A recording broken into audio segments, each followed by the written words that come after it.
guys, it's Harry Potter here, and today I wanted to do a video showing you that there is magic in this world. You just simply have to swish and flick. Or perhaps just believe. Hey guys, the show here from Wize Vibez. Today I wanted to talk a little about the subject of ego and its perfectionism and its idea of what would make us happy. And that's the whole idea behind the whole Harry Potter prop stuff is we want to show you, and I want to show your ego that there is magic in this world, and you just got to learn to let go. That's basically the whole idea behind it all. And I think that's ego's greatest challenge, is to let go of control. But let's get on to the subject here. So basically we have this thing of, this idea of perfectionism, or something that would make us happy. And if we don't meet that idea of perfectionism, or these conditions of perfectionism, we won't be happy. And you see, right there, that is where ego is in control. It thinks it knows what would make us happy. It thinks it knows what the perfect conditions of our life should be, what experiences are perfect for us, what isn't perfect for us. And that's the whole problem right there. We start to suffer because we have this idea of what would make us happy or what is perfect, because ego is basically setting conditions and setting restrictions upon what is and what is allowed to make us happy. And that's the thing. You see, the ego has an idea of what would make us what is perfect for us or what would make us happy, but its idea is so limited because its imagination is limited only upon what it has seen in its entire life, what it has seen other people go through and experience, or what it has seen other people that are like us go through and experience, or what it has seen us go through and experience. And that's what it bases off. It bases its idea of perfectionism and what would make us happy off of that. And that's the problem. In this world, there's a lot of magic. You just really have to let go and stop trying to control what is perfect for you, what is going to make you happy. Really look at it from the idea of that it's not your job to know that. It's not your job to decide that. You see, ego, seeing is believing. And it's the higher self, or the God within us, that has the job of conceiving ideas. And to the higher self, believing is seeing. And that is what brings the magic into the world.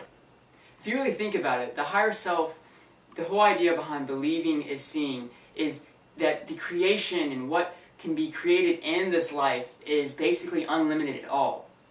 Have you ever heard of the word inspiration? Inspiration, in spirit? If you look at it, that's basically is the ideas are coming from spirit, or the ideas is coming from God or your higher self.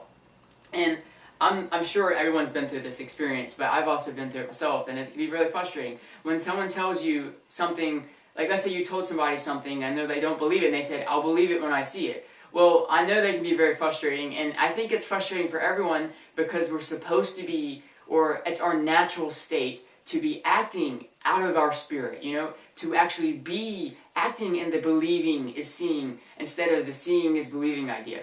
And the person who says, I'll see it or I'll believe it once I see it, they're acting from their ego, and it can be really frustrating to us. And the ones that say that, I believe you, even before they've even seen it, those are the ones that are acting out of God or acting out of their higher selves. And it's just the feeling that comes from that. When you see somebody or when they tell you that, it's a godly feeling. It's a very warm feeling, and we believe that's because it's coming from your spirit. So today, this is one reason. I have a good example for you, and this is why I have the sorting hat with me today, and that is to pull the perfect example out of the hat. If I can just get it here. Oh my gosh, what the heck is it? See, I don't know what it is either. I'm trusting my higher self. And it's really heavy, and Hey, my glasses. Who are you? I'm Harry Potter. But I'm Harry Potter. I'm Harry Potter. I have the glasses and the wand and the scar. But I was just here. I pulled you at the hat. Okay, we'll both be Harry Potter. You keep the glasses and you keep the hat. I'll keep the wand and I'll keep the scar, since you can't get rid of it anyway. Who are you? I don't even remember where I'm at. What happened? Do I have to abbreviate you again? What? Alright guys, Alright, so as I was going over earlier, I have a perfect example for you guys about how the ego believes in this perfect idea of what can make it happy and what's perfect for it, but the higher self actually brings what is even more perfect for it and what's even more going to make you more happier. That's what you truly want. Yeah, and you'll see this too. When you start looking for it more, you'll start to find more evidence of it occurring in your life. When you'll see it when it's actually happening. Yes. So if you want to go ahead and give them the example, it'd be great. Harry. I'm thinking. I'm thinking, by the way.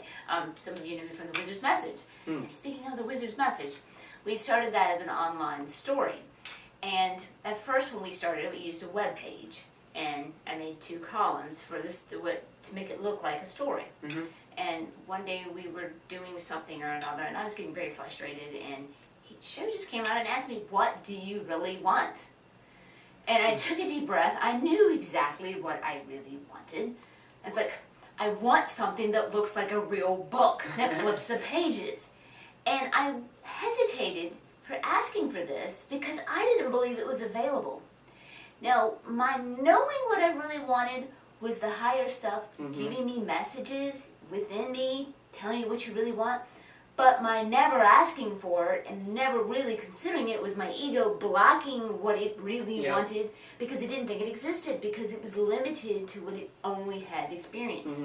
And so when he asked me that, and I just said, okay, I just told him what I wanted, still thinking I couldn't have it, he's like, okay, I'll do that. And he went hunting on the internet, and voila, look what we found. We actually have a flipping book where you can actually turn the pages and it looks like a real story. Yeah, so she didn't do it. She didn't go for this first desire. She thought that not going for it would actually make her happy because she knew that she didn't want to, she felt like if she went through the experience of, getting her hopes up and then getting them crushed, that would make her happy. Which is interesting though. What made her more happy was to actually go for her higher self's desire, for her more highest joy, than rather than just settling with the egos, based off of past evidence. So when he got that book and I saw, oh my gosh, I was through the roof. I was like, oh my gosh, this is exactly what, I was just standing there. I was so excited. I was very happy. So he's exactly right. But the ego was playing it safe. It only knew what it knew, didn't think it could have what it really wanted, which the higher self was guiding me. I am kind of open to it, so I do get ideas. But I was still, even despite that, pushing it out. It still happens this day. You got to catch yourself and get yourself back in alignment. Yeah, we're not perfect either. This happens to us all the time. And we're still practicing. It's a huge transition to learn to trust your higher self more. Trust your higher self. Oh, yeah. So I hope this helps, gives you an idea of why you should, let go of your ego's desires and, its perfection and what makes it happy, and follow your higher self, because it really will, bring you what's really truly perfect for you, because your higher self does know. So let's go ahead and get this example back into the hat, because, he keeps taking who I am, keeps saying she's Harry. Get back in there.